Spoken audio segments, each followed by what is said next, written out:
Hi viewers, welcome back to our channel. మా యొక్క channel subscribe చేసుకోండి, లైక్ కొట్టండి, మీ యొక్క అభిప్రాయాలు కామెంట్ రూపంలో తెలియజేయండి.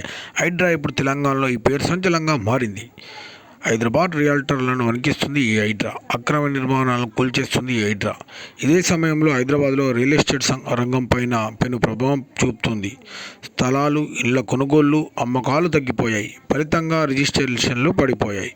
దీంతో ప్రభుత్వానికి రిజిస్ట్రేషన్ల ద్వారా వచ్చే ఆదాయం గణనీయంగా తగ్గిపోయింది. మరి ప్రభుత్వం ఏం చేయబోతుంది తెలుసుకుందాం. ఆర్థికంగా తెలంగాణ ప్రభుత్వం ముందు పలు సవాళ్లు ఉన్నాయి.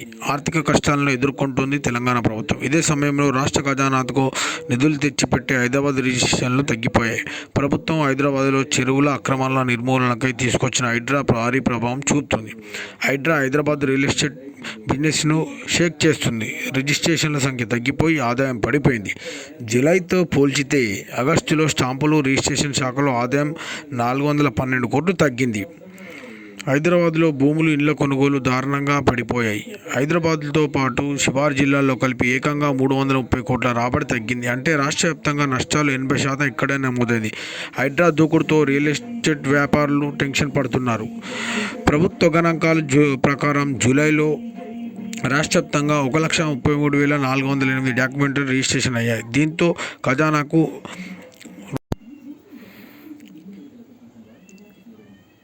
1318 కోట్ల ఆదాయం వచ్చింది.